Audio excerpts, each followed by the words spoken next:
east and did not lead away from the indentations. Assuming Zamora created the indentations himself and somehow managed to ignite the near inflammable vegetation, he must have done so without leaving any evidence or footprints except for a small cluster near the center.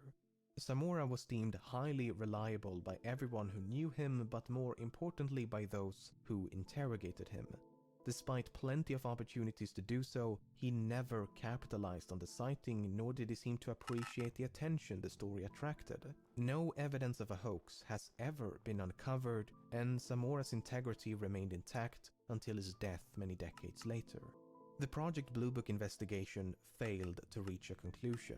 The most plausible explanation seemed to be that Lonnie Zamora had witnessed some kind of classified experimental aircraft, an explanation favored by the local population as well as Zamora himself. Given that the highly secretive military testing range known as the White Sands Proving Grounds is located right next door, this is certainly a possibility. However, the unusual design and advanced capabilities of the craft observed still makes it difficult to believe. Unsurprisingly, the military denied the existence of such a craft. Many years later, the Air Force captain in charge of the investigation recalled a strange phone call he'd received at the time. A high-ranking military official at the Pentagon had called and personally questioned him about the case, which he found to be highly unusual. He thought it was unconventional for a colonel to be making such a call, and so he wondered, why in the world were they so interested?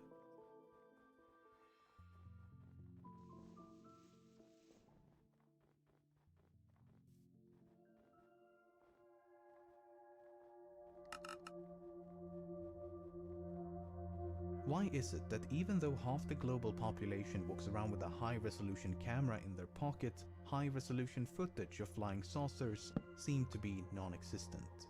I've seen variations of this line of reasoning before, and at first glance it may seem quite decisive. While it is true that cameras are more readily accessible and video quality has improved significantly over the past few decades, so has the quality of forgeries. Thanks to software like After Effects, almost anyone can create a convincing forgery, which means that videos like these will never be the definitive proof they likely would have been a few decades ago. Imagine an ideal situation for a moment. Imagine that a reliable individual with no background in visual effects and no previous interest in UFOs captures an actual unidentifiable aircraft on a high-resolution camera.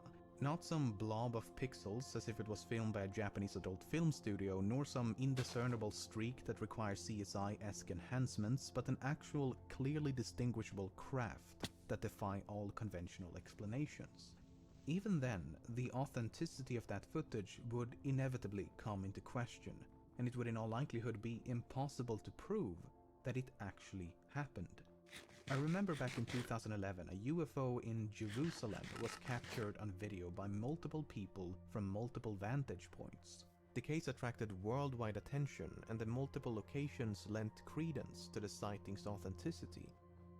However, sometime later, a team of journalists tracked down the cameramen responsible and found that one was a filmmaker and film teacher, while the others just so happened to be students at the same school.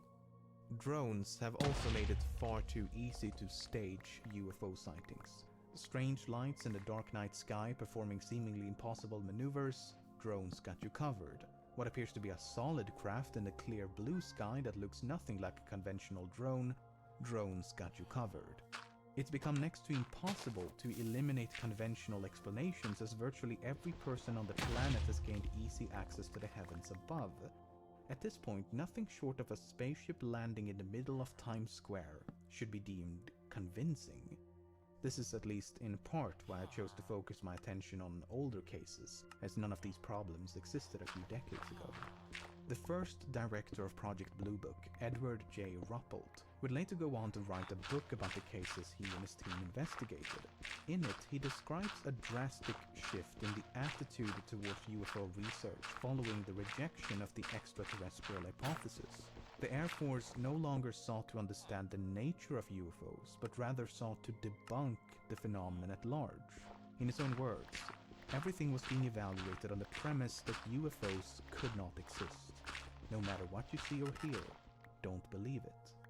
Following the aforementioned Washington DC incident in 1952, this predisposition was only reinforced. Investigators were instructed to focus on cases they could solve and to never discuss the unknowns in public. The subject was to be debunked and ridiculed, and so it was. What had initially been perceived as a potential threat to national security had now, through an orchestrated public relations campaign, been reduced to a socially unacceptable pseudoscience. Ruppelt writes in his book, "This change in the operating policy of the UFO project was so pronounced that I, like so many other people, wondered if there was a hidden reason for the change. Was it actually an attempt to go underground to make the project more secretive? Was it an effort to cover up the fact that UFOs were proven to be interplanetary and that this should be withheld from the public at all cost to prevent a mass panic? Maybe I was just playing the frontman to a big cover-up." Ruppelt is of course just speculating, but given that he was the head of the operation, it does make you wonder if there may have been some truth behind those concerns. Assuming the military is lying, then how does one distinguish a lie about alien spaceships from a lie about classified aircrafts? We know nothing of either, so the two deceptions would appear identical.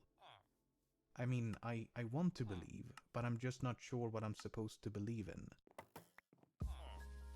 After working my way through a few hundred cases, I feel even more conflicted than I did when I began. Things were just so much simpler then. I could just laugh at a man pretending to be scared of a Halloween mask. No grand conspiracies, no extraterrestrials, none of that.